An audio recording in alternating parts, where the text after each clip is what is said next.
As associadas da ABPIP produzem 250 mil barris de óleo equivalente por dia, sendo 150 mil barris de óleo e 21 milhões de metros cúbicos por dia. Então, mais ou menos, dá uns 250 mil.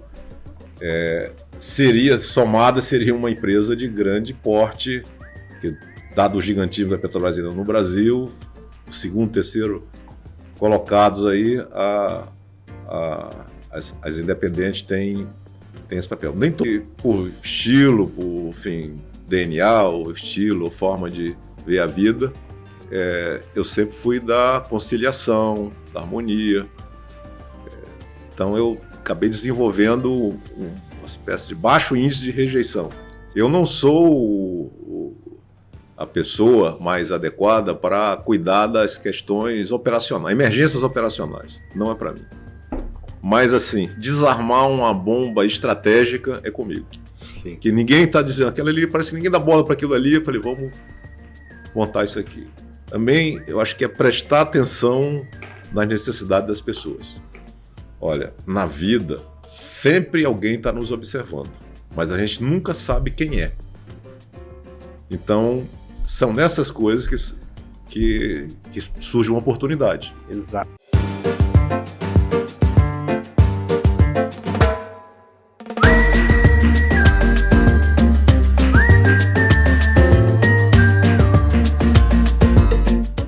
Olá, meus amigos, sejam muito bem-vindos a mais um episódio do B2S Podcast. Eu sou Luciano Pereira, geocientista e fundador da Business to Science. Tenho a honra de ser o host do B2S Podcast e minha missão aqui é bater um papo e aprender sobre tecnologia, ciência e negócios com pessoas interessantes e que fazem a diferença na nossa sociedade. Hoje, eu tenho o prazer de receber um dos principais líderes desse novo mercado de energia no Brasil. Com uma carreira intensa e bem-sucedida, ao longo dos últimos 40 anos, ocupou cargos de executivos, de liderança, no setor público e privado. Viu muita coisa acontecer e participou ativamente das principais transformações recentes na indústria de óleo e gás. Engenheiro de formação, gerenciou diversos setores da Petrobras, foi secretário estadual de Desenvolvimento Econômico do Espírito Santo e secretário de Petróleo, Gás e Biocombustíveis do Ministério de Minas e Energia, onde atuou como secretário executivo, tendo ocupado também a função de ministro interino. Atualmente, preside a ABPIP, Associação Brasileira dos Produtores Independentes de Petróleo, e é o CEO da ENP, Energy Platform. Nascido no Rio, casado e pai de 2 filhos. Torcedor ilustre do mais querido de Natal, o ABC, e do mais querido do Brasil, nosso grande Flamengo. Márcio Félix, muito obrigado por topar esse bate-papo. Eu estava muito ansioso para te ouvir e conhecer um pouco mais da sua história. História essa que se confunde com a história da nossa indústria. Muito obrigado, Márcio. Eu que agradeço, Luciano. Uma honra estar aqui com você hoje. Então, Márcio, a ideia um pouco dessa conversa, desse bate-papo, é passear pela sua trajetória e conhecer também um pouco do Márcio, fora ali das suas funções executivas. E com isso, a gente passear e conhecer um pouco dos cenários, né, do nosso mercado ao longo desse tempo. E, por último, ouvir um pouquinho da sua visão sobre os próximos passos, os próximos anos do nosso mercado. Eu queria começar justamente compreendendo um pouco do Márcio. O que o Márcio faz fora aí dessa carreira executiva? Quais são os seus hobbies, sua família? Por exemplo, como que você foi se apaixonar por futebol, pelo ABC de Natal e pelo Flamengo? Então, eu queria entender um pouquinho mais do Márcio nesse contexto. Vamos dizer assim, é uma história que já tem pouco mais de 6 décadas, né? Mas vamos abreviá-la, mas o fato é que a constante para mim sempre foi a mudança, né? Então eu nasci no Rio de Janeiro, mas com 3 meses de idade eu já fui para Salvador. Meu pai militar, potiguar, minha mãe baiana. Então meus pais se conheceram em Salvador, só que meu pai foi transferido para o Rio quando casou, passou um tempo aqui, eu nasci, voltaram para Salvador, e daí eu fui para nós fomos todos para... Minhas irmãs nasceram em Salvador, nós fomos morar em Brasília, então eu morei em Brasília bem no iniciozinho de Brasília, a primeira vez, né? Morei já 4 vezes em Brasília. Então, a primeira vez foi bem no iniciozinho, 1961, Brasília tinha... Logo da fundação lá de Brasília. Um ano depois da fundação, então era enfim, um momento bem diferente. Depois morei em Natal, ainda com 8 a 13 anos de idade, daí foi o período que eu comecei a olhar o futebol, me interessar, né? A Copa de 70, né? Que foi Sim. emblemática, mas assim, a transmissão era péssima, né? Pela TV. Naquela época eram poucas TVs, né? Eram poucas TVs e Natal não tinha uma TV local, uma estação. Tinha uma repetidora pegada de Recife e o sinal era muito ruim. Tinha que ter muito boa vontade para você identificar alguma coisa numa TV. Mas aí a Copa de 70 e essa coisa de... Você falou a maior torcida, maior... Então você vê que as coisas têm relação mais querido, né? Então tem esses títulos de mais querido, né? E aí isso eu comecei a gostar de futebol, acompanhar o ABC e até no pequeno estádio que tinha em Natal na época, o Juvenal Lamartine, tinha um sistema de som que começava... Às vezes dava alguma notícia, né? Uhum. E aí uma das notícias que eu me lembro é assim, Zico, menino de ouro, abre o placar contra o Santa Cruz. E aí quem é Zico, menino de ouro? E o ABC é preto e branco, mas assim, a camisa do Flamengo ela tem uma mística, tem essas cores, eu achei muito, muito bacana, né? E tinha umas revistas que contavam as histórias dos principais clubes do Brasil, então eu comecei a ler alguns amigos cariocas e tal, e aí virei flamenguista e claro, continuo torcendo para o ABC, são portes diferentes, né? Hoje a ABC está na Série C, não é isso? Está na Série C, né? Já teve nesse período aí, o ABC entrou na Série A, né? Em 70, quando eu comecei a torcer para o ABC entrou logo na Série A quando tinha, acho que 20 clubes na Série A. Sim, me lembro. Eu também sou um apaixonado por futebol então, e meio fanático. Então eu acompanhava muito e por ter, vamos dizer assim, diversas origens, não ter uma origem fixa, não ter raízes, eu tive a oportunidade, aos 20 e poucos anos, já tinha morado em todas as regiões do país. Caramba, realmente faz sentido. E aí eu sempre procurava entender as diferenças regionais. Então, às vezes, os colegas assim, não se interessavam pelo local, pela cultura local, pelo jornal local. Eu escutava a rádio local, lia o jornal, mas sempre estava com o olho no nacional. Sim. Então, eu sempre procurei fazer esse... Então, isso me fez desenvolver uma visão mais sistêmica, né? De olhar o Brasil, também gostava de olhar o futuro, né? O futuro a partir do passado, né? De coisas que já tinham acontecido e o futuro que estava sendo discutido. Sim. Grandes projetos, eu tive a oportunidade de participar assim mesmo como garoto, assim, até em reuniões que eu estava, pai, mãe, algum aniversário, alguma coisa, eu estava ouvindo a conversa, eu me interessava por isso e já cunhei uma frasezinha quando eu era dessa época aí, 10, 12 anos, eu dizia assim, quem aposta contra o futuro, normalmente perde. Sim. Porque o futuro é muito mais surpreendente do que a gente imagina. E depois de anos aí, quando eu já fui secretário de desenvolvimento lá no governo Paulo Artung, eu aprendi com ele ele gostava muito de botar equações estratégicas, né? Uhum. E eu falei assim, governador, tem tantos projetos aqui, por que a gente não trabalha para licenciar logo as áreas? A gente faz um plano diretor.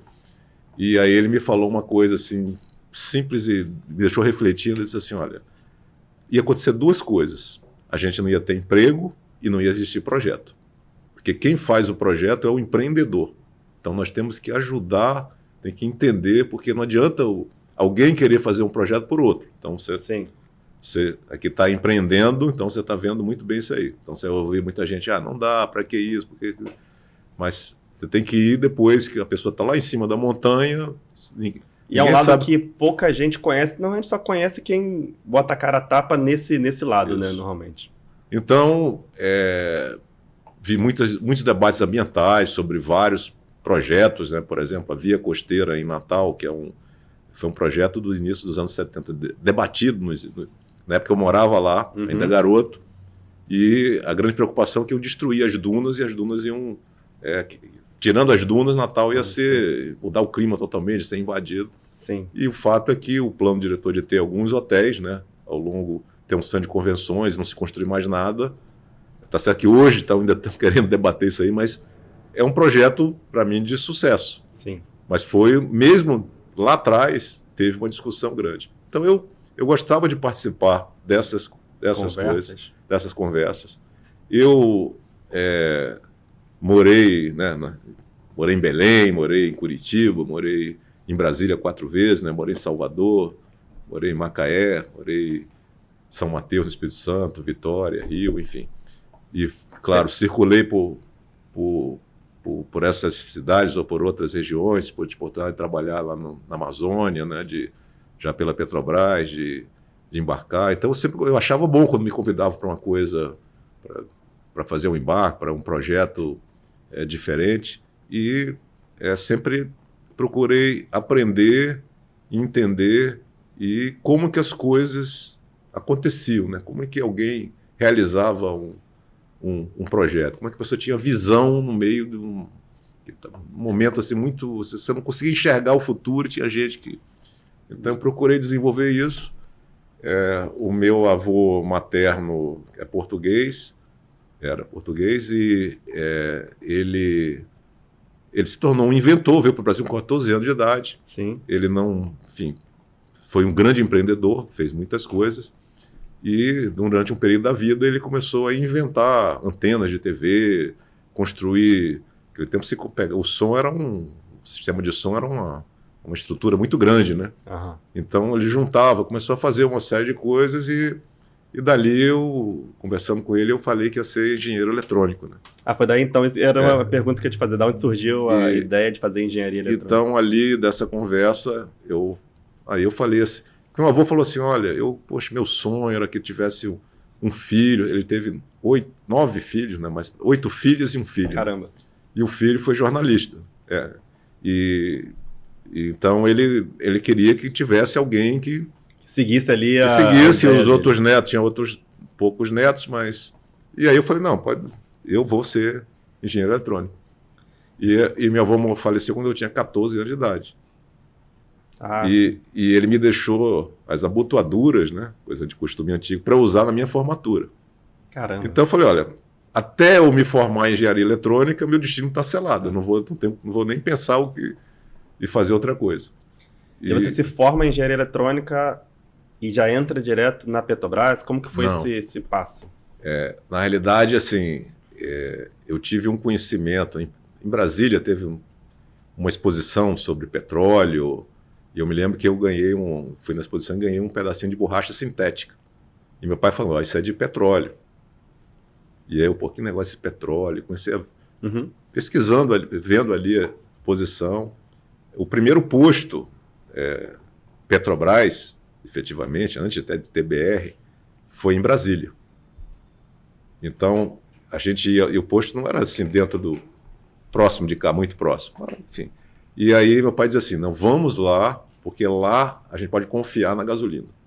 Então a gente ia no posto, quer dizer, porque Petrobras era um sinônimo de credibilidade e tal. Então tinha gasolina azul, eu achava bacana aquela gasolina azul.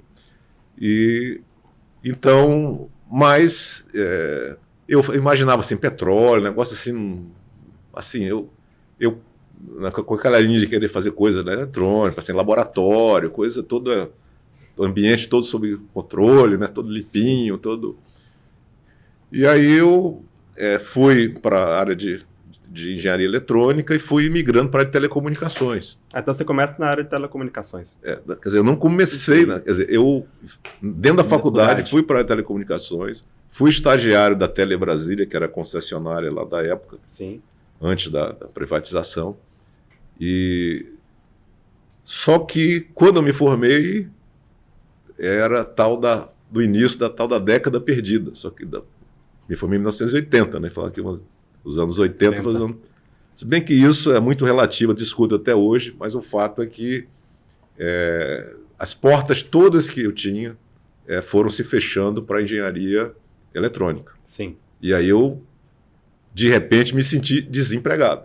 Porque 1 mês, 2, 3... Tá bom, isso foi no início da década de 80, então. Eu me formei em dezembro de 80, então sim, ali, tá bom, vou tirar férias, fui na UNB, lá em Brasília, fui para Natal, passar as férias e fiquei lá um tempo, e aí e aí meu pai falou, olha, se você não passar 1 ano sem conseguir emprego, é melhor você fazer um mestrado. Sim. Aí eu vou fazer um mestrado, vou voltar a estudar, eu queria aprender, E aí eu comecei a procurar emprego, e aí eu tive a oportunidade de começar a procurar na área de petróleo, mas procurar como engenheiro eletrônico. Sim. E aí eu fiz alguns processos seletivos. O primeiro foi para... que eram 3 companhias na época. Tinha a Dow, Schlumberger, tinha a Schlumberger, essa tá aí, e a Flopetrol Schlumberger. Eram 3 empresas que já tinham o sobrenome Schlumberger, mas eram separadas ainda. E então eu fui fazer uma prova na Dow e eu botei lá, cargo pretendido, engenheiro eletrônico. A pessoa chegou e falou, não, mas aqui é... petróleo. Aqui é mais engenharia mecânica, não é... Aqui é pesado pegar em ferramenta, E aí, não, mas... E eu fiz essa seleção em Natal e me chamaram para uma entrevista no Rio. E me pagaram a passagem para eu vir para o Rio. Uhum. E eu até falei para a empresa, como é que vocês pagam uma passagem para eu vir? Porque nem se encaixa... E aí fala, não, mas peraí, no mesmo prédio, e no centro do Rio, no mesmo prédio tinha a Schlumberger. Aí me levaram para a Schlumberger, aí eu fiz lá uma ficha, e fiz uma seleção para a Schlumberger. Depois de uns 2 meses, uma seleção aqui no hotel, em Ipanema, um hotel, seleção toda cheia de coisa se diz de ver a pessoa, como se comporta, coloca numa mesa, discussão, enfim. Cheio de etapas ali. Coisa que eu nunca tinha feito na vida, enfim. Mas aí, no final, chegaram para mim e disseram assim, você prefere trabalhar no Brasil ou fora do Brasil? Aí eu falei, olha, eu não quero sair do Brasil agora não, quero ficar aqui. Não, mas esse emprego aqui é para fora do Brasil. Aí eu quase falei, se você soubesse isso, eu até dizia, tá bom, ia lá, era interessante ter uma experiência, mas... Aí falaram, não, mas tem uma outra empresa do grupo, a Flopetrol, que está procurando pessoa. Aí eu fiz outra seleção e tal, aí fui trabalhar na Flopetrol em Macaé, na base. Sim. E aí, 4, 5 dias que eu estava lá, já pega um helicóptero, vai para o meio do mar, um navio sonda Tainarona. Já foi nessa época para embarcar? Para embarcar, para trabalhar como engenheiro de campo, nos testes, no sistema de registro de pressão e temperatura dos testes que eram feitos, teste de formação. E aí, assim, mas só que lá a gente trabalhava, era uma equipe da companhia e, claro, o lado mais tranquilo era o meu, o lado mais leve, né? Pegar uma ferramentinha ali. Sim, sim. Então tinha que ajudar, fazia parte do nosso desenvolvimento. E aí foi um período que eu falei, olha, não tinha feito serviço militar, mas ali foi um aprendizado. Disciplina. Macaé, eu sou de Macaé, nasci em Macaé, e de família macaense, e é muito notório assim, a diferença da cidade depois da indústria de petróleo. Ainda guarda, né, em Macaé alguns resquícios, né, algumas áreas ainda um pouco mais rurais, do Macaé antigo, mas a indústria do petróleo mudou a cidade de Macaé completamente a partir dos anos 80, 90 principalmente. Né? Então eu fui para Macaé em 1981. Nossa, no início. Bem no início. E o que eu percebi em Macaé é que também, o que eu vi em outros estados, as pessoas não se preocupavam com o local. Sim. Tinha um jornal, O Debate, né? Não sei se ainda... Sim. Não sei se ainda existe o Debate, há tanto tempo que eu saí. Mas era o principal jornal de Macaé até. Tinha se não existe ainda... Então, assim, tipo assim, a gente parava, as bancas de jornal era um local que a gente parava para ver para pelo menos ver as primeiras páginas dos jornais, né? E eu ficava lendo as notícias, né? E o pessoal dizia, não se preocupe. Então, assim, a sociedade macaense não tinha, eu acho que nem a Petrobras tinha conhecimento, tinha ciência do que poderia acontecer, Sim. Que transformação iria acontecer nos anos seguintes. Sem dúvida. Então, isso não foi compartilhado com a sociedade. Sem dúvida. Os royalties, não existia royalty no mar. Os royalties foram, se não me engano, uma lei de 1985, 86. E aí me lembro do prefeito de Macaé, Alcides Ramos, que depois ele foi para Quissamã, quando a Quissamã se emancipou, ele era de Quissamã e Quissamã ficou muito, muito bem, né? Começou a receber. Mas assim, o primeiro royalty recebido fizeram 2 coisas na cidade. Jogaram asfalto em várias ruas, que era tudo de paralelepípedo, e botaram sinais de trânsito. Só que jogaram um asfalto por cima de bueiro, por cima daquelas concordâncias de rua. Então, primeira chuva, inundou a cidade. Teve que refazer, teve que... E a segunda coisa é que o sinal era assim, só tinha verde e vermelho. E era muito rápido. Então você começou a ter acidente. Uhum. Porque você ia no navio, você olhava, o sinal estava verde. Daqui a pouco você não presta atenção e já estava vermelho. E antes funcionava tudo normalmente, né? Porque era paralelepípedo, segurava mais. Claro, tinha uma rua, outra asfaltada, mas então, assim, foi um choque que o inicial do ROD, cada um foi fazendo uma coisa, e até se entender e como é que aquilo ia funcionar, como é que o crescimento da produção... Que ainda hoje, em Macaé, você ainda tem você percebe uma diferença de quem é da indústria de petróleo, na sociedade ali, de quem entende o que é a indústria de petróleo, e até nas áreas de Macaé, quem está morando, quem vem de fora e mora em Macaé, de quem é, digamos, de família macaense, de quem está lá. São bairros diferentes e que muitas vezes não entendem muito bem, não se integram ainda, mesmo depois de tantos anos. Então, assim, eu senti isso, né, em Macaé, e tive a oportunidade de, alguns anos depois, trabalhando no Espírito Santo, de vivenciar, primeiro, fazer uma terapia de vidas passadas. Sim. A Bacia de Campos foi descoberta em 1974, a base da Petrobras era em Vitória. Tá. E em 1977, 77 para 78, mas foi em 77 mesmo, a Petrobras se desentendeu com o governo do Espírito Santo sobre utilização de portos. Então, aí tiveram a ideia de ir para Macaé. Foi tipo assim, uma ocupação. A partir desses fatores, então, que foi... por questão de porto, a escolheram ali em Betiba. Em Betiba, então, foi... Em Betiba era a principal praia de Macaé. Era praia, então, assim, né? bucólico, o negócio todo tranquilo, né? Então, Macaé tinha muita gente da rede ferroviária federal aposentado. Exatamente. Que morava lá, pescador, tinha... era uma cidade que também não tinha, como São Mateus, depois que eu morei uns anos depois, era uma cidade que parecia que entre 15 e 25 anos não tinha quase ninguém na cidade. Porque as pessoas estudavam fora. Verdade. Não tinha... Então, cidades que não têm essa faixa de juventude, as cidades são menos energizadas, sei lá, menos... E, na verdade, eu também não passava muito final de semana em Macaé. Sim. Passava um ou outro.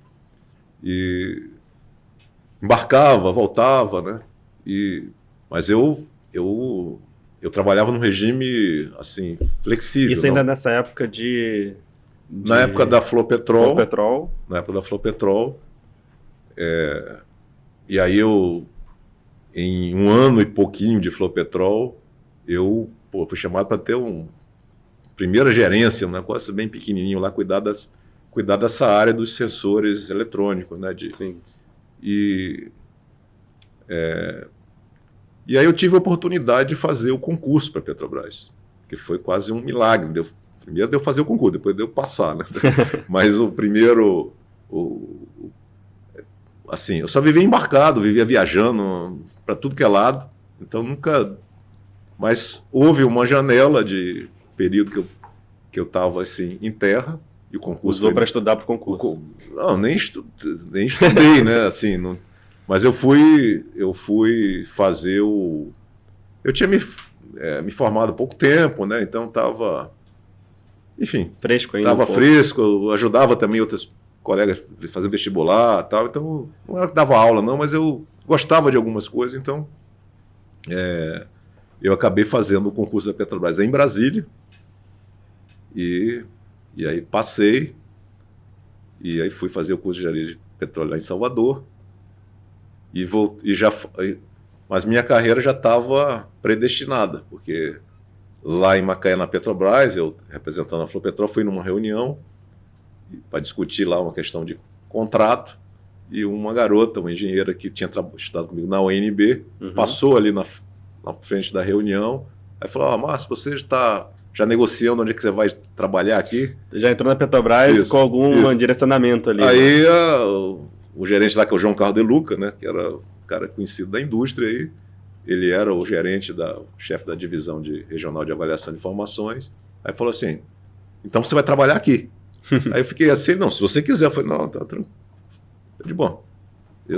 Então, dificilmente eu disse não. Assim, mas uma coisa assim, que foi uma coincidência. E ele falou, mas peraí, você vai entrar, você está discutindo, a empresa confia muito em você. Eu falei, não é questão, porque não tem outra pessoa. Mas você vem mesmo? Eu falei, não, já pedi demissão, estou cumprindo o período aquele período de aviso prévio lá, a empresa pediu para eu ficar. E tinha um gringo comigo lá, do meu lado na reunião. E eu falei, não, ele aqui é um italiano, até o Paulo Ferraris, eu lembro do nome. Eu falei, olha, ele vai ficar aqui e tal. Então, e foi nessa época, nessa época, bastante campus, começando a essas descobertas do campus de água profunda. Foi nessa época, né? Isso quando eu entrei na Petrobras em 1983. Quer dizer, quando eu fui para a Flopetrol em 1981, eu ia acompanhar testes de formação de algumas descobertas. Só que quando eu voltei do curso da Petrobras em 84 para 85, a gente pegou Marlim, Albacora. Então foi ali água profunda, o primeiros testes em águas profundas, que tinha que ter um navio processamento dinâmico com que eram desafios de engenharia enormes na época. Aí a Petrobras se envolvia nas ferramentas da empresa, né, da Schlumberger, no caso ali, da Flopetrol, já estava migrando para a Schlumberger. E a EasyTree, na árvore submarina de teste, que tinha que desconectar em menos de 30 segundos, porque o navio se afastasse. Então, assim, foi uma epopeia ali, achava bacana. O boletim que a gente mandava saía à noite no noticiário. Tinha essa coisa assim de, olha, Petrobras descobriu, pronto, aí era... Já saía, era muita responsabilidade. Né, a gente disse assim, pô, se a gente troca um número aqui, bota um 0 a mais aqui, isso dá uma confusão. Então a gente se sentia muito e nessa época da Petrobras você já tinha essas funções gerenciais, então, né? Na realidade, eu fui engenheiro de campo, né? A gente era, tipo, não gerente, mas a gente no campo tinha que... gerenciar, de certa forma. Tinha que gerenciar, entre aspas, né? Mas eu, com 3 anos de Petrobras, aí eu já peguei a minha primeira gerência lá, e aí, de lá para cá, fui gerente a vida inteira, né? O que você, de certa forma, começa, acho que traz um pouco dessa, que você contou aqui, da história de enxergar locais diferentes, pessoas diferentes. Eu acho que gerenciar tem muito, talvez não for isso, de ter essa percepção e esse olhar, né, para quem está ali, para as pessoas e para o contexto de maneira geral, né? Muitas pessoas me perguntam, já perguntam assim, o que é que eu faço para ser gerente, né? Eu falei, olha, eu nunca pedi para ser gerente. Esses modelos hoje que você pode se candidatar, eu falei, eu não me candidataria nunca para ser gerente. Então, assim, eu estou ali ajudando, escutando, e por estilo, DNA, ou estilo, ou forma de ver a vida, eu sempre fui da conciliação, da harmonia. Então eu acabei desenvolvendo uma espécie de baixo índice de rejeição. Sim. Então eu não sou a pessoa mais popular, tem umas pessoas que são muito populares, eu não sou super popular, não sou desse tapinha nas costas de todo mundo, de festa, e sou mais reservado. Mas em alguns momentos, essa primeira função gerencial na Petrobras, tinha 2 colegas muito mais experientes que eu, mas eles estavam com índice de rejeição muito alto. Então, quais características que você entende que te levaram a seguir esse caminho e ter essa percepção de todos que te conhecem, que todos te cercam, de líder? Quais características você identifica em você, que você identifica talvez em outras pessoas? Olha, essas características são características que são muito positivas para quem quer ocupar uma vaga aí de liderança, né, gestão, gerenciamento, de certa forma. Tem, né, não é um conjunto de características só que faz. Concordo. Enfim, tem estilos diferentes, né? Tem gente muito mais combativa, eu não sou a pessoa mais adequada para cuidar das questões operacionais, emergências operacionais, não é para mim. Mas, assim, desarmar uma bomba estratégica é comigo. Sim. Que ninguém está dizendo, aquilo ali, parece que ninguém dá bola para aquilo ali. Eu falei, vamos montar isso aqui. Também, eu acho que é prestar atenção nas necessidades das pessoas. Ouvir bastante. ao longo da vida, assim... Perceber mais do que... Vi algumas pessoas chegarem para mim, depois de, às vezes, anos, chegar assim, poxa, eu queria agradecer porque você me ajudou a eu fazer o mestrado. Mas assim, eu nem me lembrava do que tinha feito, mas assim, talvez eu ajudava, gostei muito de redação, de escrever, então sempre fui bom em argumentação escrita, né? Sim. E isso, às vezes, é necessário. Tinha um colega lá no Espírito Santo que queria fazer um mestrado, porque a Petrobras estava sendo acusada de ter poluído lá uma lagoa. Ele queria fazer um mestrado para provar que não era. Eu falei, olha, se você fizer isso, vai se faltar contra você, porque, vamos dizer, a Petrobras está pagando ainda para uma pessoa fazer um estudo. Então, vamos trabalhar do lado positivo. Como a gente pode transformar, voltar a ser... Esquece quem fez isso aí, como que aconteceu. E como que se pode ajudar a... Então, vários momentos foi assim, da forma da equação. Aprendi com algumas pessoas, né, como eu citei aqui, algumas pessoas que colocam equações estratégicas, aí, como o João Carlos De Luca, o Paulo Hartung, o Carlos Tadeu Fraga, que acho que é um dos grandes executivos aí enfim, vários outros aí que... De observar também, né? Acho que observar tanto quem você está liderando, quanto líderes que você respeita e tem de referência, né? Eu vi aí falando de Flamengo, aí do Rodolfo Landim, que eu trabalhei com ele algumas vezes. O Rodolfo Landim, que muita gente não sabe, né, da história dele do petróleo. Depois que ele entrou nesse grupo do Flamengo, muita gente não conhece a história do Landim anterior a isso, que é totalmente vinculada à indústria de petróleo. Isso. E o Landim, quando ele se despediu da Petrobras, por acaso eu estava num evento, era um evento de planejamento estratégico da Petrobras, e eu estava lá até na Barra, quando ele saiu disse que ia sair para o Pão de Açúcar, né? Mas acabou indo para grupo EBX. EBX, né? Na época. Depois criou a OGX. Mas ele, na despedida dele, a família dele é de Campos, né? Isso. Acho que é. É de Campos. O pai dele, né? A família do pai é de Campos. Ele trabalhou em Macaé também. Enfim, rodou o Brasil. Ele, cara, muito inteligente, muito... Quem que imaginar que o cara ia seguir uma carreira fora da empresa? E Flamengo, essas coisas, era uma coisa inatingível para alguém, para um engenheiro da Petrobras. Isso não estava fora de cogitação. Engraçado, né? Que é isso, talvez uma visão diferente da vida e de oportunidade, como isso, que leva a outras carreiras e a outros meios, né? Virar presidente do Flamengo, para quem tem uma visão mais dentro de um padrão, é inimaginável. Isso. Mas talvez é isso, as oportunidades vão surgindo, a pessoa que enxerga vai buscando. Tem um sonho. Mas ele falou uma frase, negócio de guardar, ele falou uma frase na despedida dele, ele falou o seguinte: olha, na vida, sempre alguém está nos observando, mas a gente nunca sabe quem é.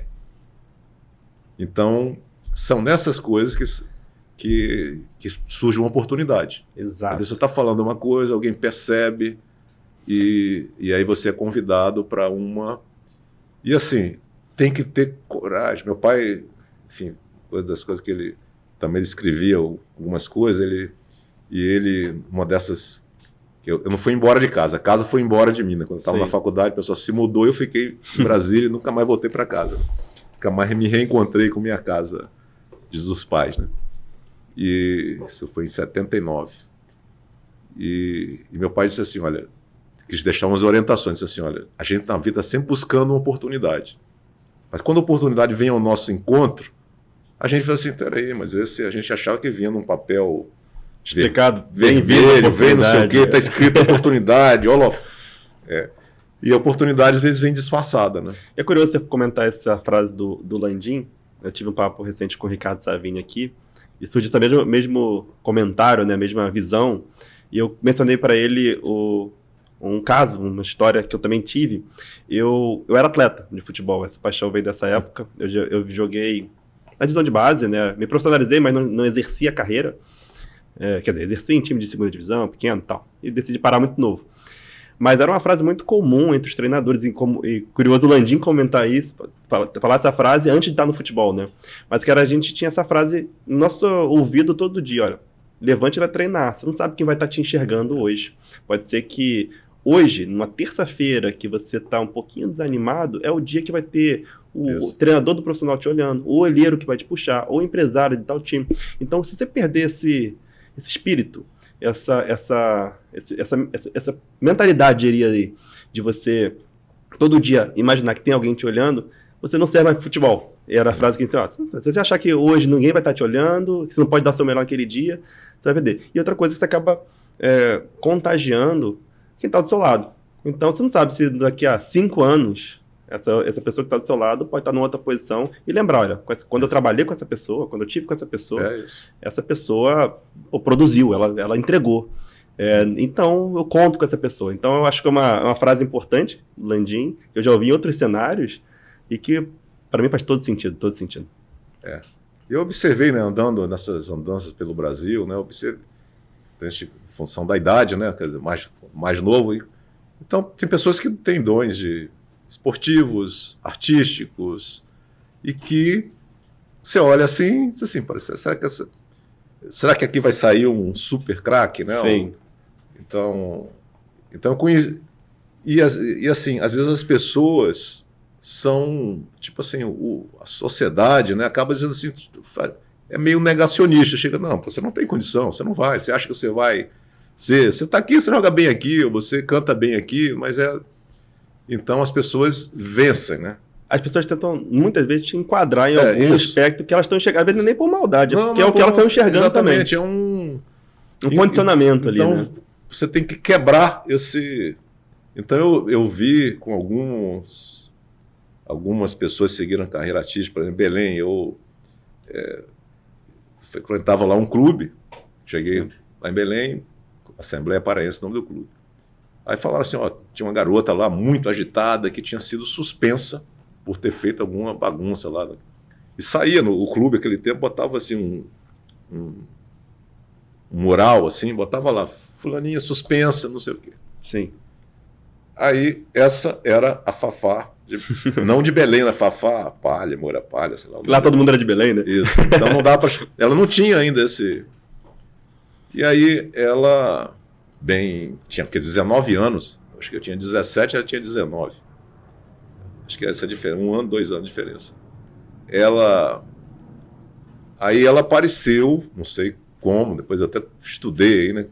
Ela apareceu cantando a trilha sonora da novela Gabriela, que foi uma música que fez um sucesso. Até hoje essa música. Essa música é muito bacana, fez um sucesso danado.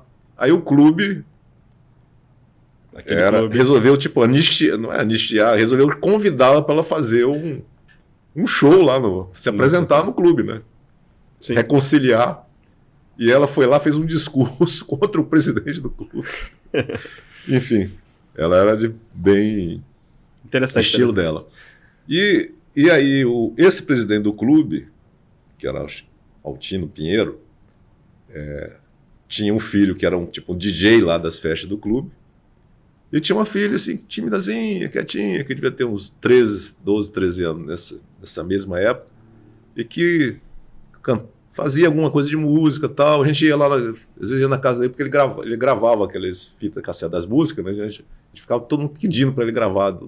Enfim, a seleção, porque ele tinha uns aparelhos de som, tudo comprado em Manaus naquela época, né? E depois de anos, eu num avião, num voo, sento do meu lado, um cara empresário, falando, olha, eu estou aqui com o novo lançamento do Brasil, não sei o quê, papapá. Era Leila Pinheiro. Aí falar, a Leila Pinheiro era essa garota que estava lá. Uhum. Então eu comecei é claro que muitos não vão, né?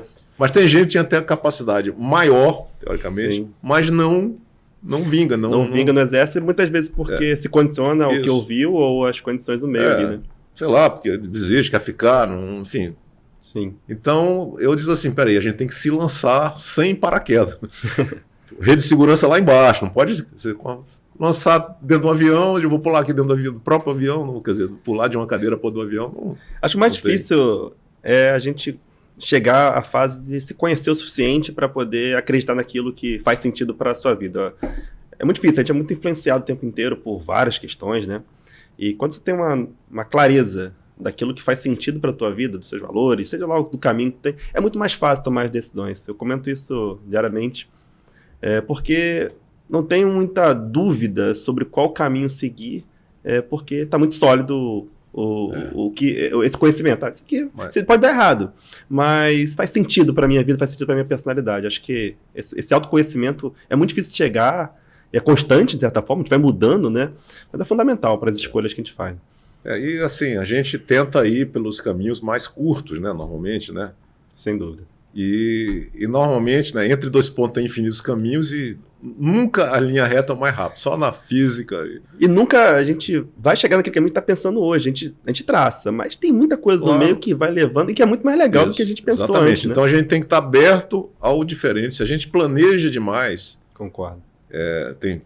Já vi, acabei sempre orientando pessoas mais jovens, enfim, participei de alguns movimentos, E aí um rapaz desse trouxe um planejamento de 5 anos da vida dele para frente. Eu falei, olha, a única certeza que eu tenho é que você não chega nem no final do primeiro ano com esse planejamento. Então, coloque uma coisa mais... O Hans Donner, que eu tinha a oportunidade de conhecer... Da Globo, né? Da Globo, da Globeleza, das artes visuais. Né?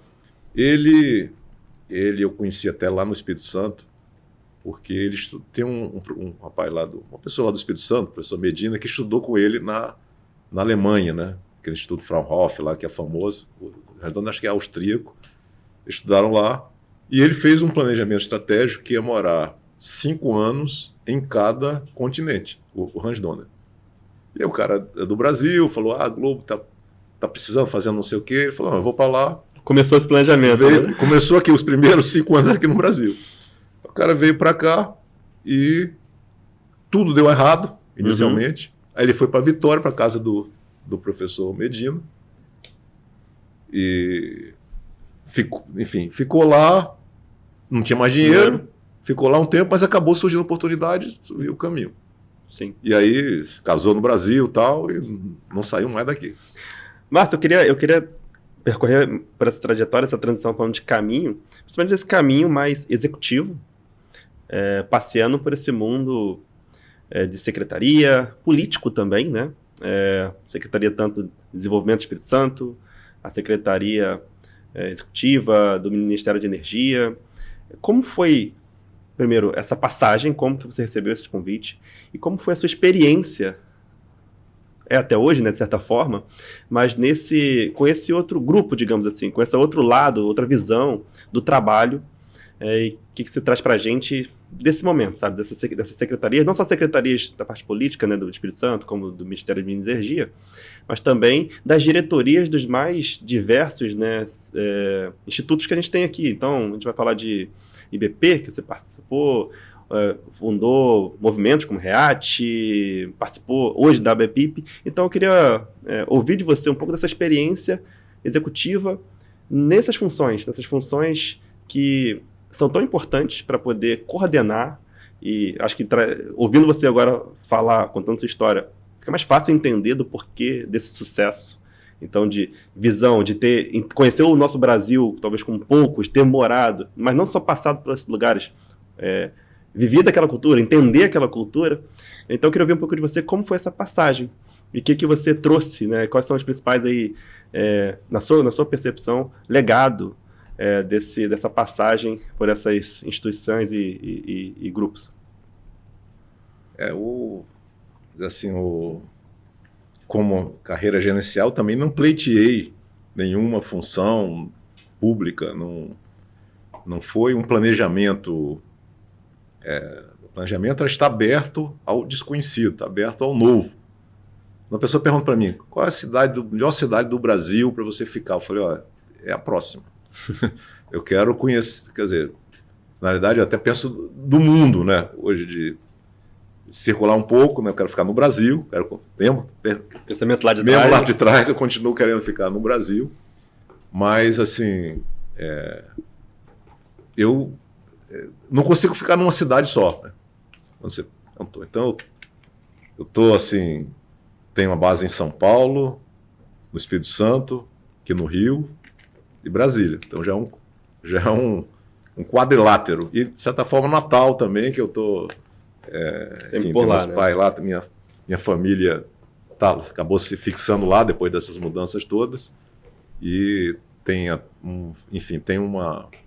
uma casa de praia lá, uma praia que meu pai descobriu, né, 50 anos atrás, não tinha nada, e também teve a visão de começar ali a botar o primeiro fractal daquela praia, Barra de Tabatinga, e então tem não é nem o bem mais valioso, nem aqui meu pai também não tinha tantos bens, mas eu preferia ficar com a casa pelo simbolismo que ela tem em relação a uma visão de futuro, né? Mas assim, como é que... Voltando aqui na história, né? Macaé, aquele negócio, eu vendo a sociedade não participando, não se beneficiando ao máximo, essa não integração com a sociedade. A gente sofre, assim, particularmente de Macaé, até hoje, dessas consequências. Né? Isso. Então eu senti aquilo. E aí, quando no Espírito Santo eu comecei a ver, quer dizer, eu fui primeiro para São Mateus. Lá a situação era a seguinte, olha, a produção era... São Mateus é o norte, né? É o norte, quase na Bahia. A produção declinante, tudo estava à venda em 1999. O petróleo estava $10 o barril, Brent. O custo de produção era 20. Então era um cenário terrível. Sim. E colegas meus falaram assim, por que você fez? Por que você vai para lá? Você vai acabar a sua carreira. Você não vai... De lá você vai para onde? Vão vender, vão demitir todo mundo que está lá. E aí eu comecei a ouvir outras pessoas e eu olhar o potencial. Aí eu vi que em 99 foi o primeiro leilão da ANP. Foi quando a rodada zero foi em 98, mas começou Aí eu olhei assim, tem 50 postos exploratórios previstos nos próximos 3 anos no Espírito Santo pelo Programa Exploratório de somando todas as empresas. Eu falei, se aqui tem algum petróleo, vai ter que descobrir nesse período. E se descobrir, dá um salto. Eu digo, Roncador, trabalhou lá, está na divisa. O ring fence de Roncador ainda pega um pedacinho do Espírito Santo, que o presidente Kennedy ganha muito royalties por causa de Roncador. E eu digo assim, olha, o mundo acaba ali na divisa do... Não, tem mais alguma coisa aqui e tal. E eu digo assim, olha, a gente precisa compartilhar isso com a sociedade. Precisa entender como é que funciona o Espírito Santo. Achava assim, quem desenvolve fornecedor é Petrobras. Eu disse, não, mas a siderurgia, a celulose, granito e mar, tem seus núcleos, metal mecânica, tem... Sim. E aí, lá de São Mateus, né, pediram para eu dar uma entrevista para o jornal lá local, o debate lá de São Mateus, que é a Tribuna do Cricaré, até hoje existe. E eu dei uma entrevista, né, falando, empolgado. Um pouco sobre isso, né? E falando assim, feijão com arroz. Olha, nós precisamos de 10 mil barris, vamos crescer 20%, vamos dar para 12 mil barris por dia. Tem esse projeto, tem não sei o quê. E eu não sabia que tem um clichê aí nos jornalistas que pergunta no final, tem alguma coisa que você não falou, que não queria... E eu falei, essa entrevista realmente não tinha condição. Aí eu falei o seguinte, olha, o mar pode tornar o Espírito Santo o segundo maior produtor de petróleo do país. Mas aí começou uma outra entrevista. Aqui, tipo assim, ninguém ofereceu oportunidade de dizer, apaga isso aqui, né? Não tinha mais... Saiu de controle. A matéria... Em vez de sair num cantinho no durante a semana, saiu na primeira página no domingo. É o que a gente considera hoje, chama hoje de viralizar, né? Viralizar. Viralizou o jornal lá de São Mateus no papel, com baixa tiragem. Era bem mais difícil, né? Mas ele ganhou o Estado. E todo mundo queria saber quem era essa pessoa que estava falando do futuro, que a Petrobras não falava que tinha esse potencial. E a Petrobras, de certa forma, não queria que eu falasse. Uhum. E eu falei, não é o potencial da Petrobras, estou falando do potencial do Estado, que não é só da Petrobras, é o potencial que está aí. E aí começou a ter debate, começou a ter eventos públicos, isso foi tomando forma. Você participando disso diretamente? Eu participando. Em 2003, né, eu acabei naquela linha de não ser eu não era eu não era nem número 1, 2, 3, 4, sei lá, não estava nem no ranking, mas pessoas que estavam no ranking dos candidatos a gerente geral da unidade do Espírito Santo, no início do governo PT, lá em 2003, acabaram assim, tipo assim, dizendo, ó, quem deve ser o Márcio, não eu, tal. Então esses que eram candidatos, eles foram te indicando. Foram me indicando. Eles queriam me indicar até para cima, né? Mas eu acabei ficando lá como gerente geral, coincidiu com o início do governo Paulo Artung.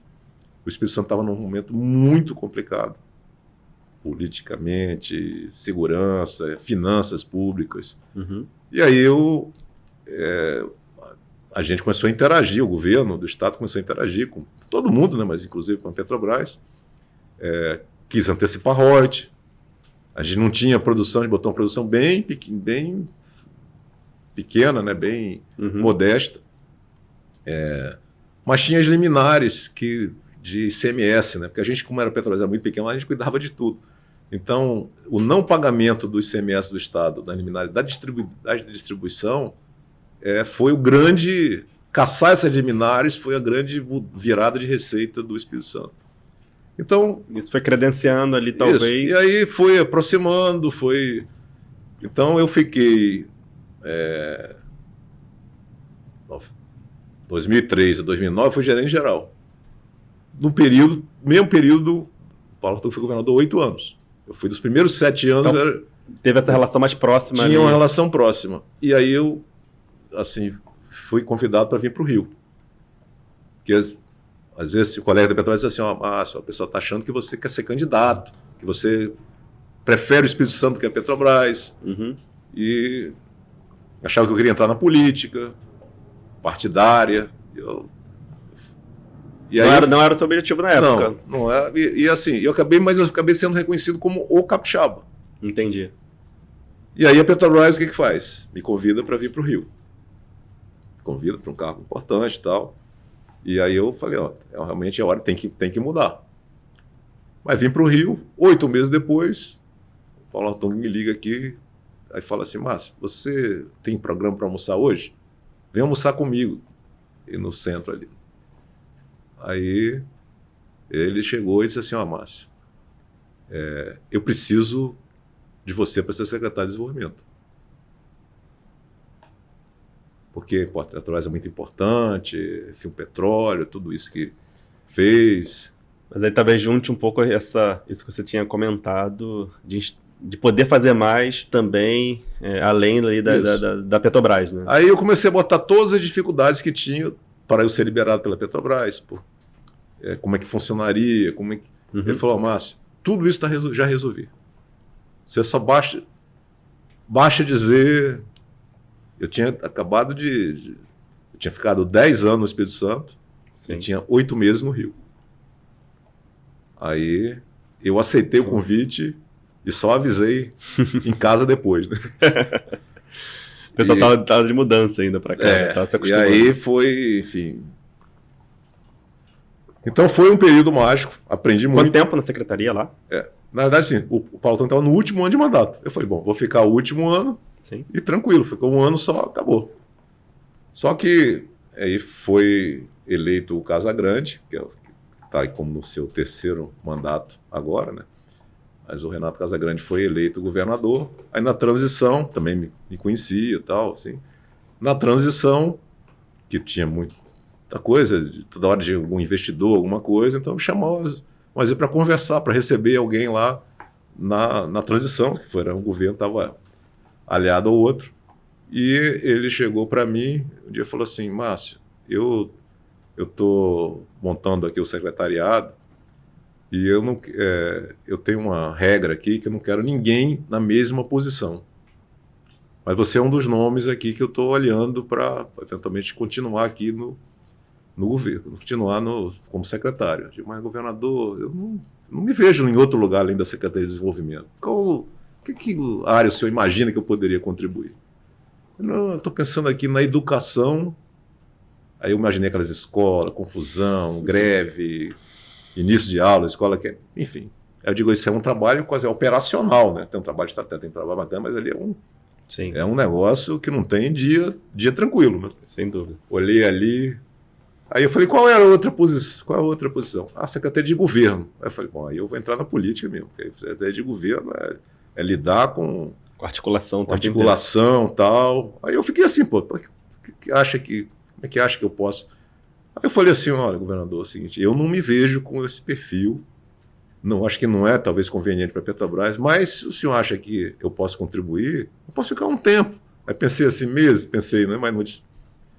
Só que aí chegou uns dias depois, né, já estava bem no finalzinho do ano, a 15 de dezembro, por aí, ele ia num evento empresarial lá, queria fazer uma palestra, falar do governo, como é que ia ser. Aí me ligou e falou assim, mas você vai estar lá nesse evento? Não, vou estar. Eu queria dar uma palavrinha com você antes de começar o evento. Aí chegou lá, Márcio, ó, toda regra tem uma exceção. Quer permanecer na Secretaria de Desenvolvimento?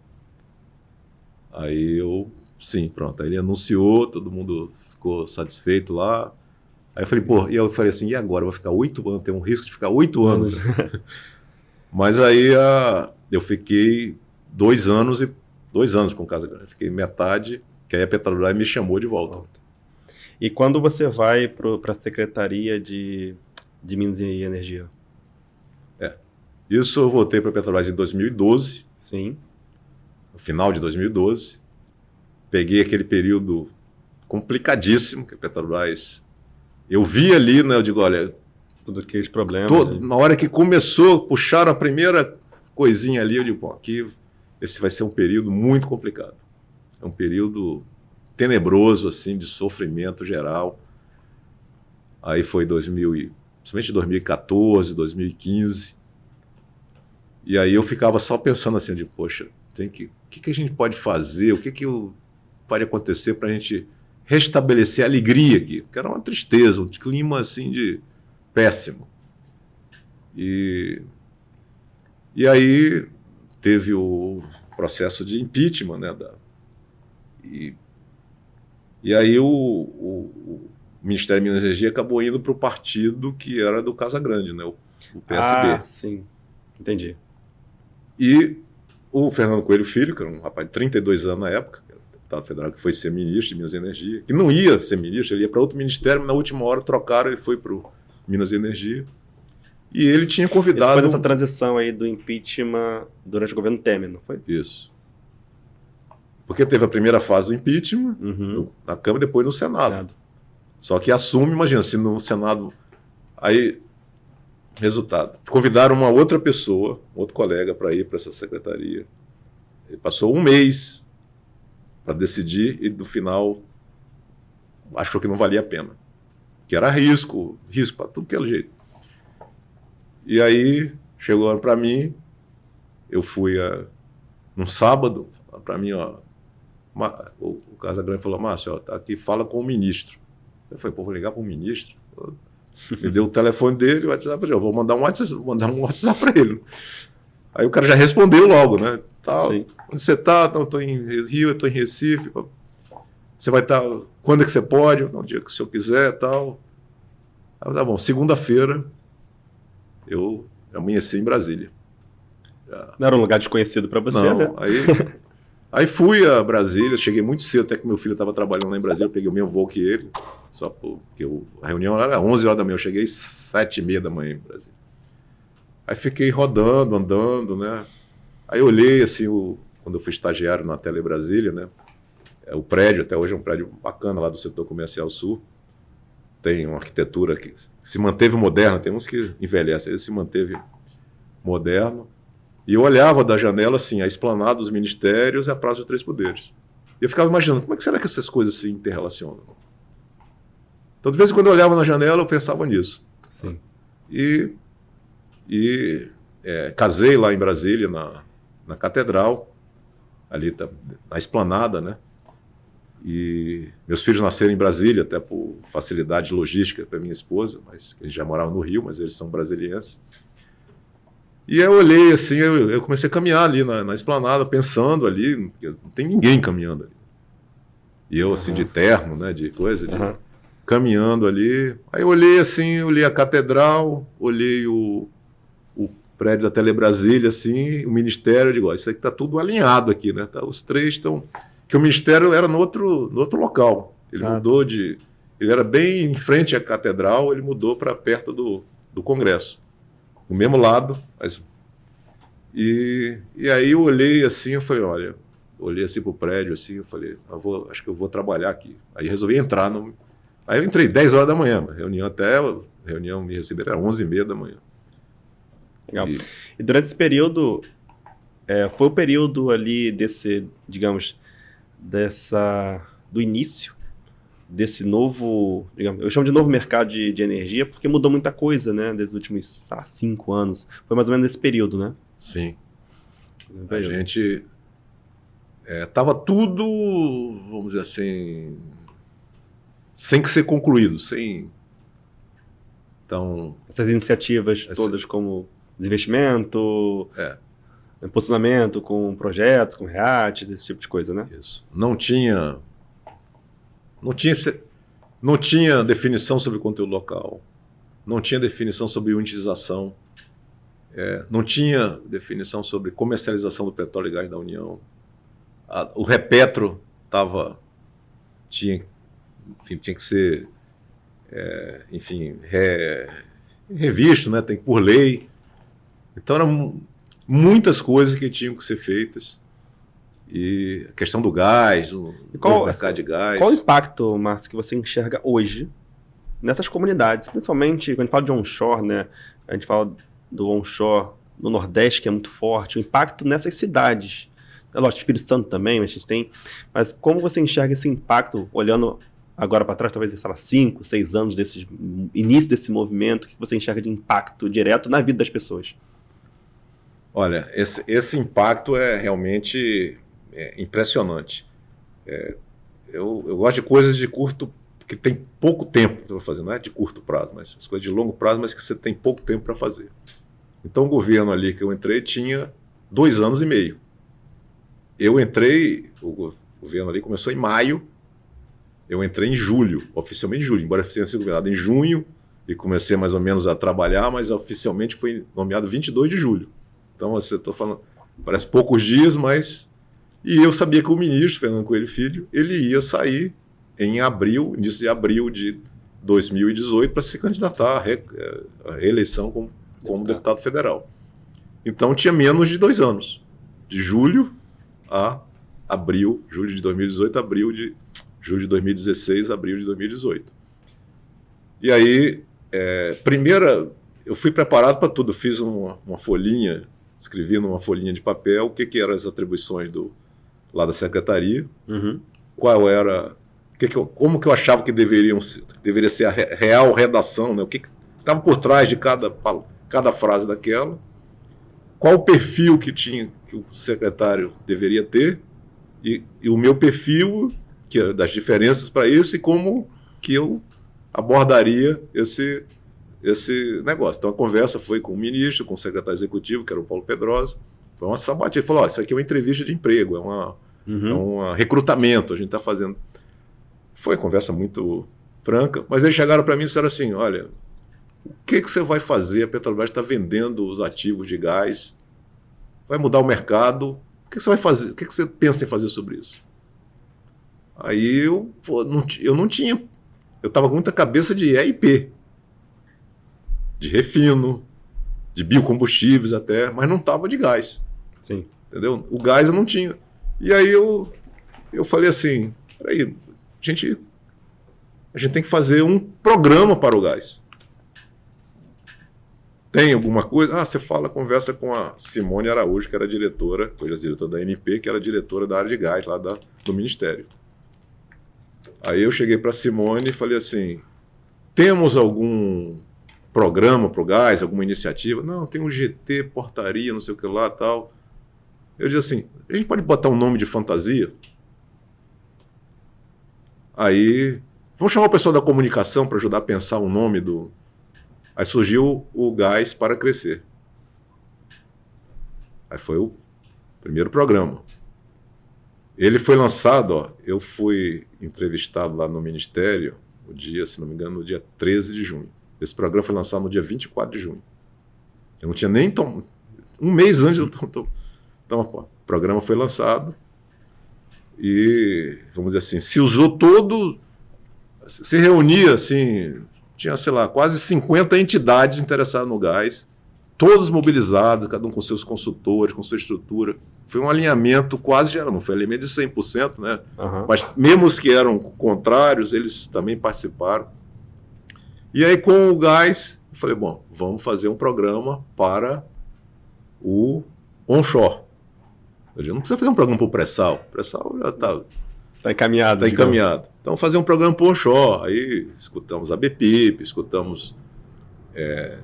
pensamos, os atores todos, e foi feito um lançamento em Brasília, o lançamento foi em Salvador, desculpa, o lançamento do REAT 2 foi em Brasília, mas o REAT 1 foi, o REAT 2 já foi no governo do Bolsonaro, porque a gente teve, bom, acabei ficando para outro governo. Passei por 3 ministros, né? Sim. Então, se no Espírito Santo eu passei por 2 governadores, no governo federal passei 2 presidentes e 3 ministros. Isso mostra um pouco dessa sua credibilidade e da sua maneira de trabalhar, né? Focado talvez não só na parte técnica, mas também nessa integração com as pessoas, sabe? Isso é super... E para responder a sua pergunta, né? Então o REAT é um nome que mostra reação, mostra revitalização, quer dizer, revitalização das atividades terrestres, de exploração e produção, tal. Tem um nome comprido, mas ficou... REAT. E que pegou muito, né? Pegou bastante, né? Fizemos uma logo, né? Botamos pássaro da Mata Atlântica, árvore, copaíba, enfim, que o pássaro lá pega. Então tem todo um simbolismo ali E aí, isso em 2016, né? Que foi aliás, o REAT não tinha sido nem lançado ainda. Foi lançado em Salvador e eu fui numa Rio Oil & Gas de 2016 e participei ali de um negócio, num puxadinho que tinha do onshore. E o pessoal do onshore, revoltado, dizendo, pô, não tem nada, estamos abandonados, Petrobras está saindo, ninguém sabe o que vai acontecer, o que o governo vai fazer, Aí eu falei, olha, eu vou dar uma aqui de artista aqui, eu vou dizer, eu vou aonde o onshore estiver. Agora, tem que escolher qual é o local que representa o onshore. Qual a cidade que representa o onshore. Aí o pessoal conversa, Mossoró. Ele, tá bom. Então vamos organizar um evento em Mossoró. A pessoa, não, vamos organizar o ano que vem. Eu falei, não, vocês não estão entendendo. Então, é urgente. Então, em 45 dias daqui, se vocês não organizarem um evento, eu vou lá, vou tirar foto na praça da cidade, vou botar na rede social, estive aqui e não é verdade que o onshore tem interesse. Então tem... Aí acabamos fazendo um evento dia 14 de novembro, que era uma segunda-feira, imprensado no feriado, e esse foi o embrião da Mossoró Oil & Gas, que hoje é uma feira de sucesso. Então, foi onde eu conheci esse mercado, foi em 2019, lá em Mossoró. Isso. E que eu tento disseminar um pouquinho mais, sabe? Acho que a gente conhece muito pouco, é um mercado ainda muito imaturo para quem está começando. A gente que quando se forma acaba focando muito no offshore, nas grandes empresas, e se for perguntar para a maioria da galera que está se formando nesse momento, me cite 5 ou 10 empresas operadoras, não vai lembrar de citar, porque ainda é um mercado pouco conhecido e super importante.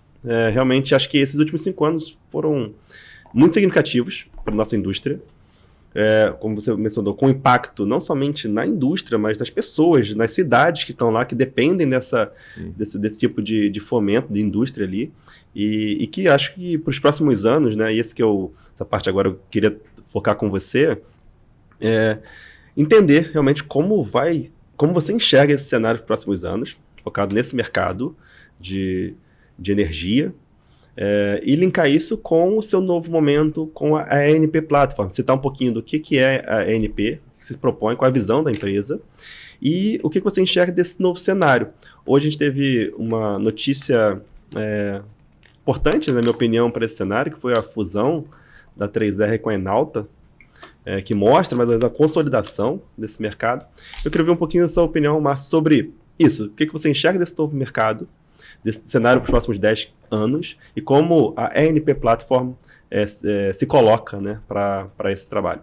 Então, depois dessa longa jornada em Petrobras, em governos e associações, e claro que continuem associações, mas eu resolvi o seguinte, olha, eu quero dar uma contribuição, quero fazer um teste de ser empreendedor. Quero mostrar que é possível você começar uma empresa de EIP, na verdade uma empresa de energia, deve ser uma empresa de energia. Então, o ENP, o INP, que você em inglês, porque a gente buscou sócios até fora do país.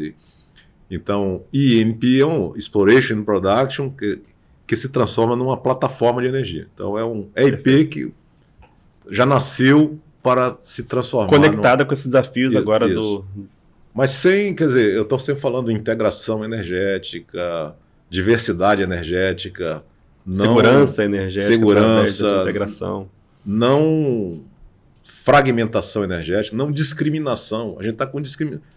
Não falar nem do petróleo, do carvão, do nuclear, mas assim... Deixamos assim, é forte mesmo, mas é uma demonização dos hidrocarbonetos de maneira geral, né? Mas o hidrogênio, tem o hidrogênio, depende da cor, o hidrogênio é vilanizado também. Exatamente. Então, assim, a gente não pode, no mundo que a gente está buscando mais harmonia, menos preconceito, menos discriminação, a gente tem que miscigenar também as energias.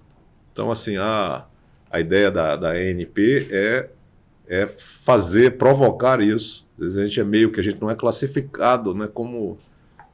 acaba sendo assim, é uma empresa de EIP. Com algumas frentes, né? Com algumas frentes, né? Plantamos, hoje mesmo, assim, esses dias agora, trabalhando para ajudar. Sergipe é um estado que vai se desenvolver bastante em termos de energia, até de grande porte. Vai ter uma onda de energia com os volumes de gás que tem lá. Já está pré-datado, já sabe que está lá descoberto, tem projeto, a questão está atrasando um pouco, mas vai chegar. Então tem que como se preparar, como não ter assim, uns invasores, levam tudo, depois vão embora e não fica... E só as pessoas locais é que têm condição de vamos dizer assim, não são as pessoas, o vento mudou de direção, vão embora. Não, as pessoas ficam lá. Então são essas pessoas que, sejam nascidas no local ou não, são as autóctones, as pessoas que são ali pode ser consideradas locais, né? Então, assim, é uma transformação, a ideia é ter oportunidade, então, acabei indo para a BPIP também nesse sentido, né, que são os produtores independentes.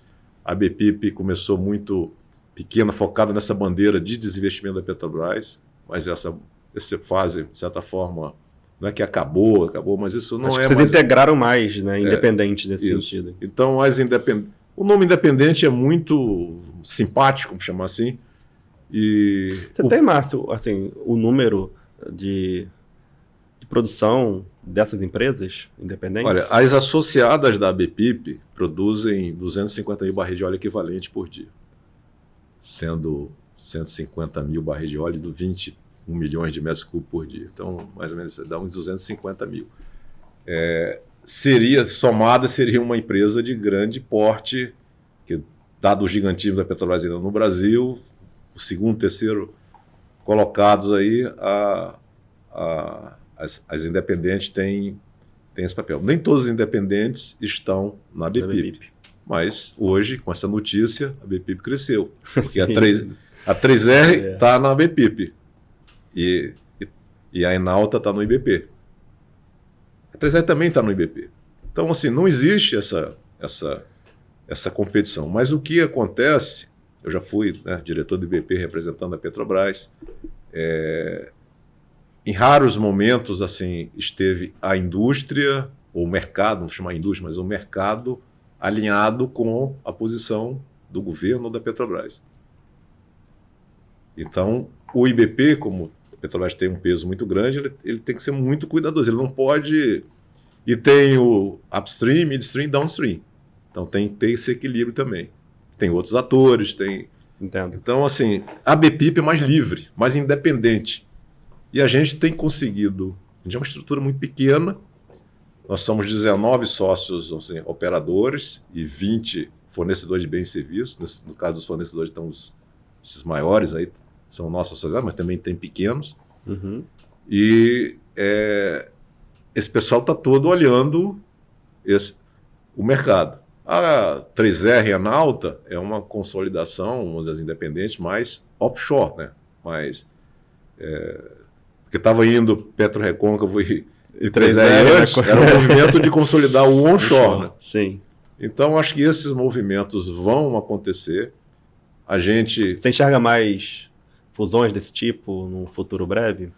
Não digo desse tipo, talvez desse tamanho, mas de outras pequenas empresas. Certamente devem ter outros movimentos dessa natureza. Acho que teve algumas tentativas já, né? Enfim, quando o povo fala o foi ou é o será, mas não é nem o povo falar, é coisas comunicadas ao mercado. Uhum. Então, mas assim, eu vejo assim, a gente não é exploracionista, né? A gente está querendo cuidar dos campos maduros. A gente é a BPP.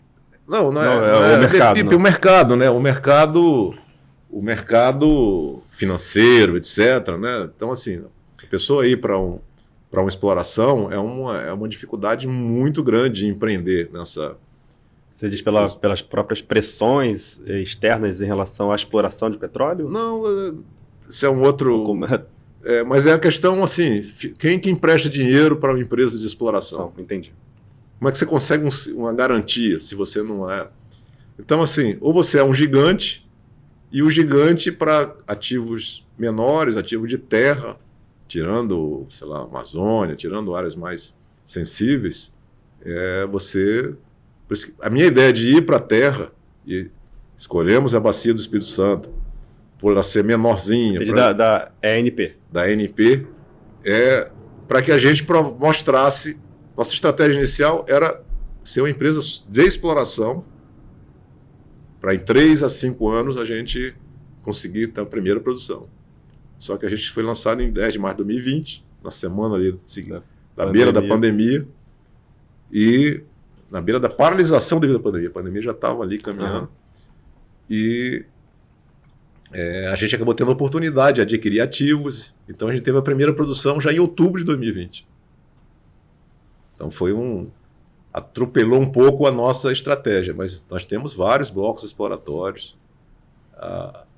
Aí é o desafio regulatório, da morosidade, da quantidade de coisa que tem, precisaria, mas assim, então assim, os independentes estão mostrando assim, nós precisamos ter, vamos dizer assim, menos amarras do que algo que é Você enxerga que esse tipo de amarra, com a sua experiência, olhando para outros cenários, né, possivelmente de outros países, que você enxerga um cenário de campos maduros mais desenvolvido, você enxerga que a gente ainda está, digamos, começando a amadurecer esse sistema, ou você acha que a gente ainda vai demorar bastante mesmo a mudar isso? Eu digo assim, número de empresas, facilidade de entrar no cenário, mesmo com pequenos produtores mesmo. Você vê que em alguns outros lugares, né, talvez os Estados Unidos é um exemplo bom disso, de você conseguir alguns pequenos produtores com poucos barris, e isso vai acontecer. Você enxerga um cenário no Brasil possível de acontecer algo nesse sentido ou não?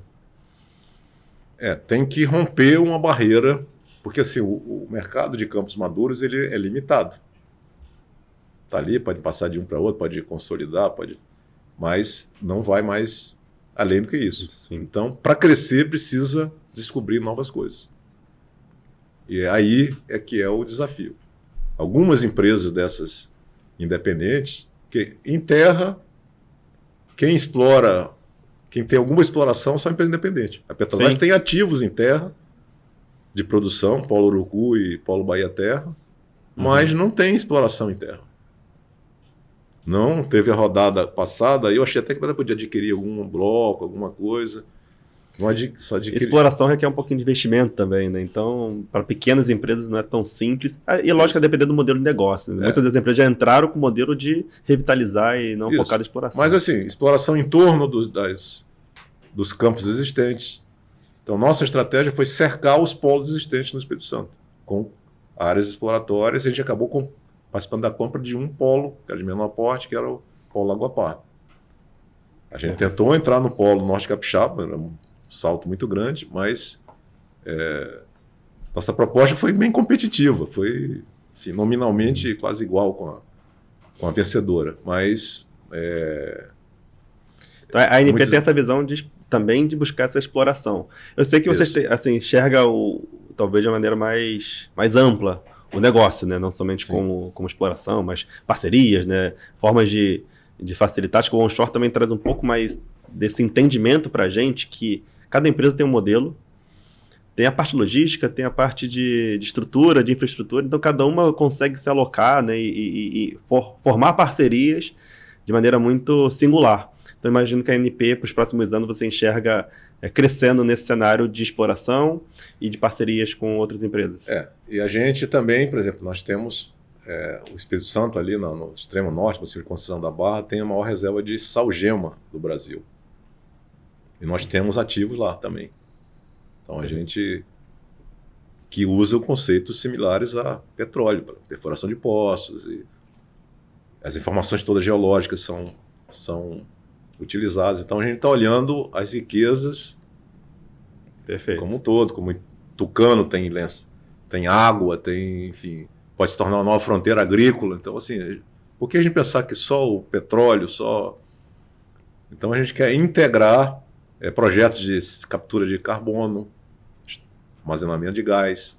São projetos que a gente também considera. Alguns projetos de infraestrutura E isso a gente está fazendo mais no Espírito Santo, um pouco na Bahia, na Bacia de Tucano. E estamos olhando o Sergipe, nós não temos nenhum ativo em Sergipe, mas estamos olhando o Sergipe como um novo local. Parece assim, você pode aconselhar um jovem aonde ele deve ir Brasil para daqui a 10, 20 anos. 20 anos é tempo demais, mas 10 anos está numa outra condição de vida. Então, eu acho que Sergipe é uma bola a ver nesse sentido, porque vai crescer, vai mudar. Então, quando tem mudança, você tem mais chance de ir junto. Perfeito, Márcio. Dentro desse cenário que a gente conversou aqui, tem um tema que eu gostaria de ouvir a sua opinião de forma mais clara, que é um debate que a gente escuta muito, e particularmente eu acho que a gente escuta de muitas pessoas que não têm um entendimento técnico, ou acompanha de perto como funciona a indústria, que é o que a gente chama de transição energética, segurança energética, diversidade energética, ainda mais num país como o Brasil, que tem, como você bem falou, diversas formas de integração.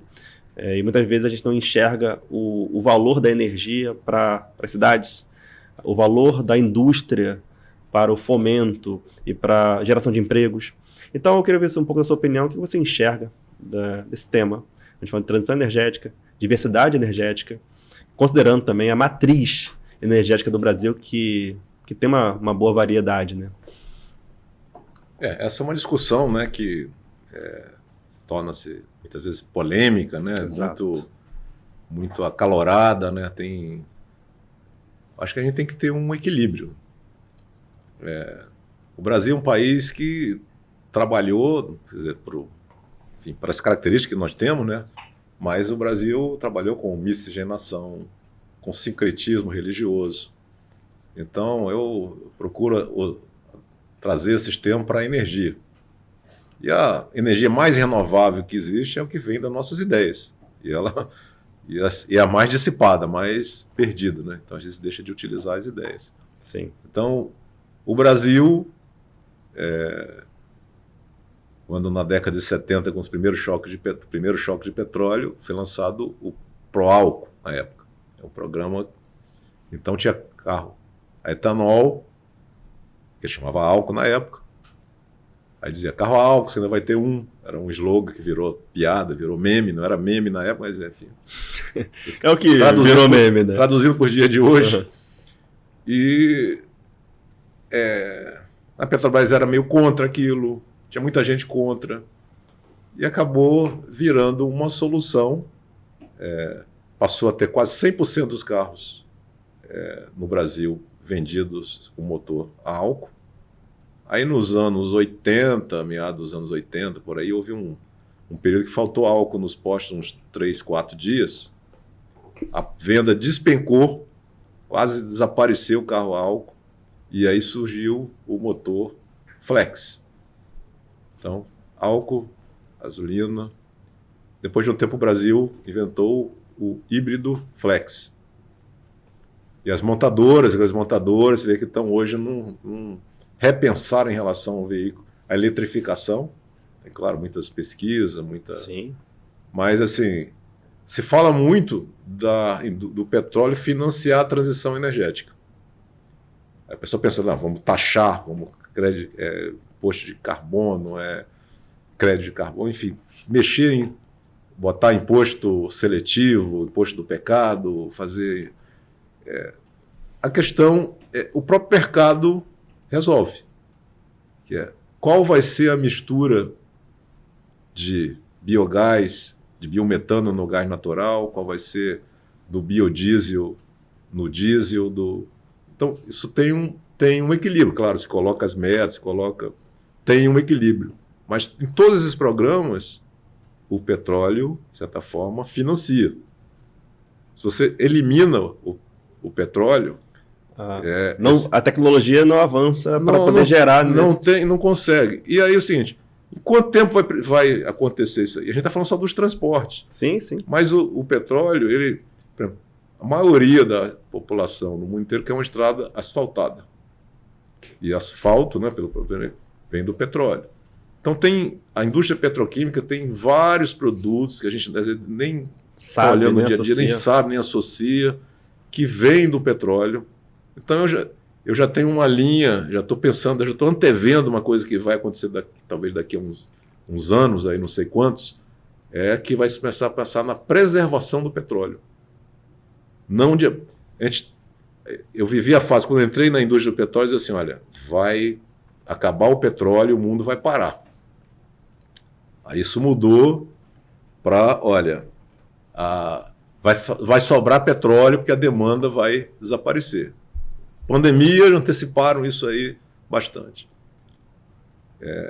Agora mesmo saiu uma notícia polêmica aí, né, que a Rússia identificou na Antártida 511 bilhões de barris, enfim, a pessoa pensa que já furaram um poço, não sei o que, no território que é britânico, mas é disputado com a Argentina.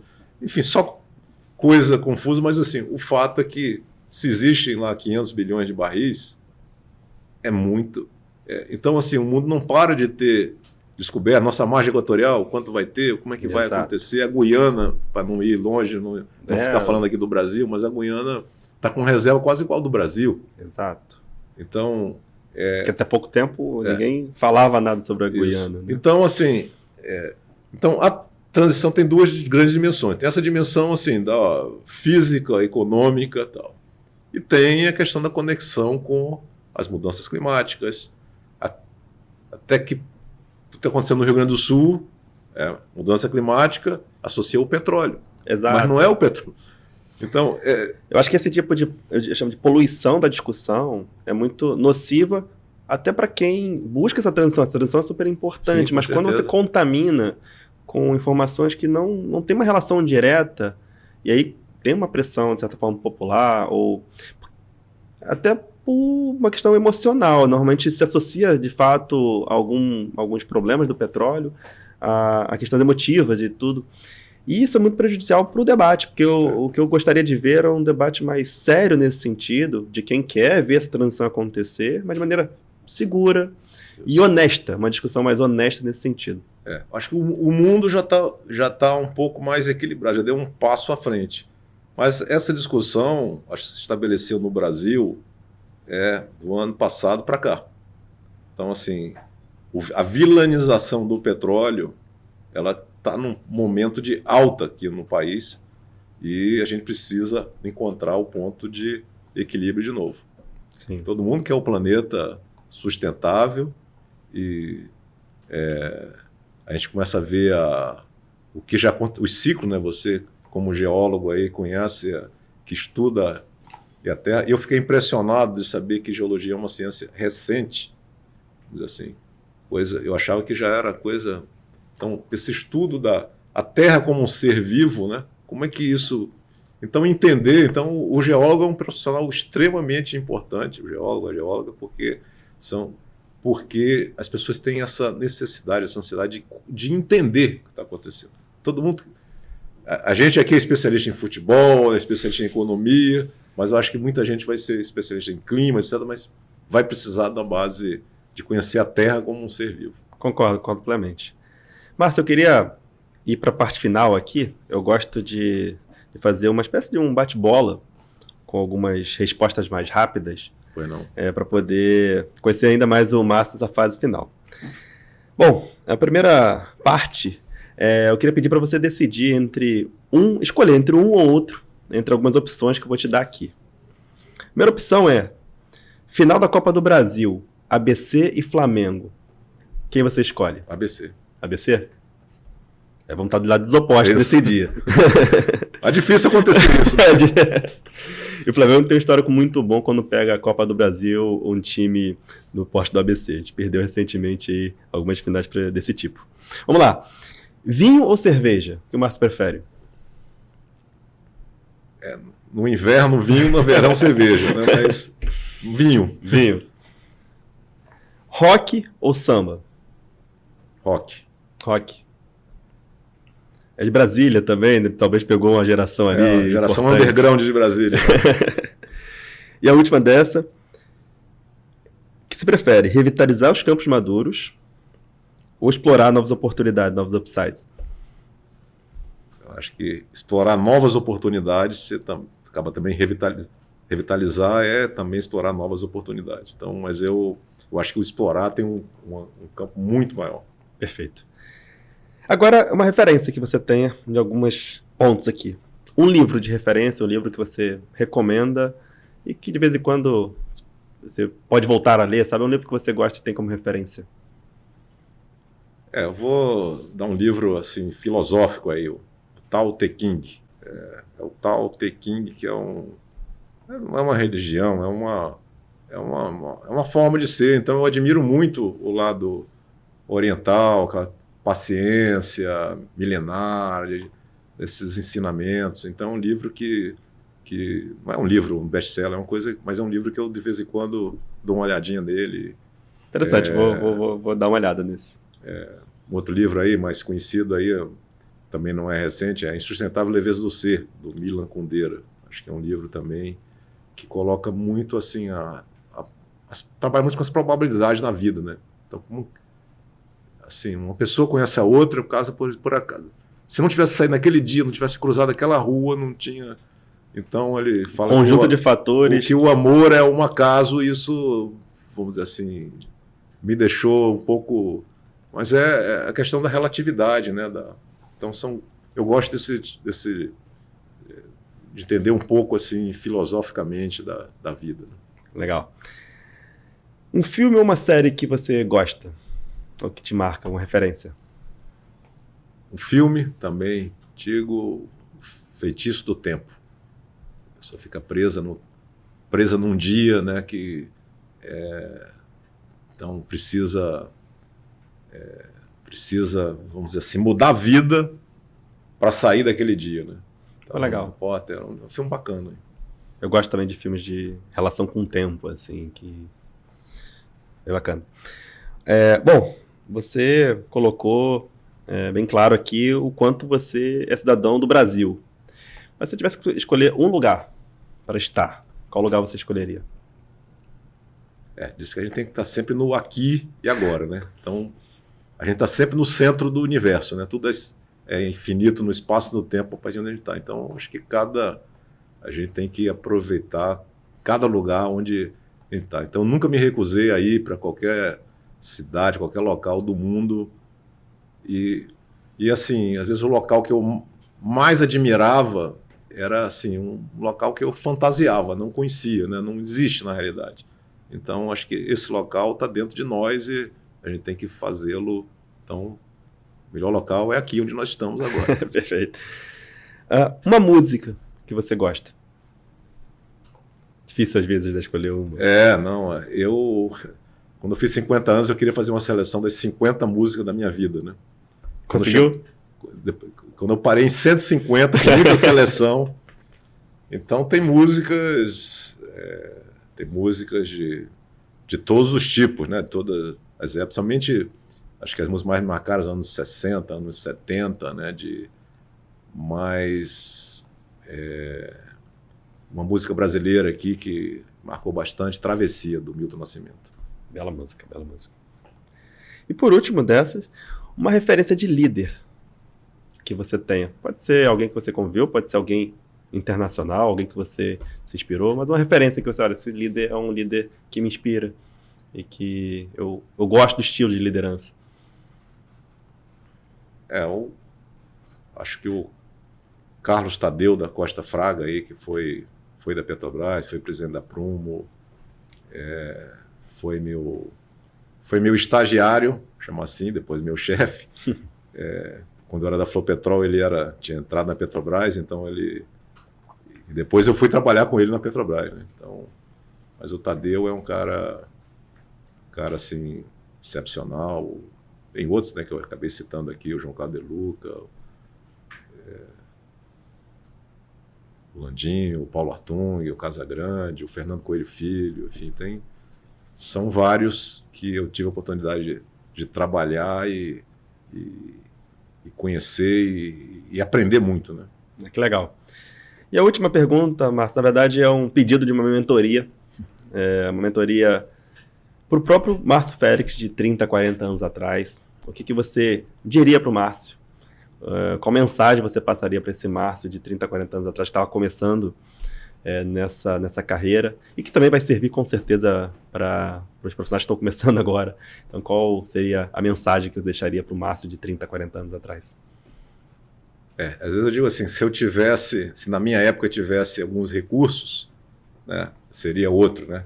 Mas não tinha. E recursos de comunicação, recursos... Então eu diria o seguinte, a gente tem que contar para o universo os nossos sonhos. E não pode contar só telepaticamente. Então a gente tem que saber falar para as pessoas. Não pode chegar, eu quero ser gerente, eu quero ser... Então eu acho que contar os sonhos, os desejos, os anseios é uma arte, e às vezes eu era muito tímido, muito reservado. Durante alguns anos eu ficava assim, pô, eu estou falando isso aqui, deve ser uma maluquice, não vou falar para ninguém, vou ficar quieto. E aí eu fui descobrindo depois de uns anos. Então isso me custou alguns anos, eu dizer, conte seus sonhos, compartilhe seus sonhos que eles vão se realizar.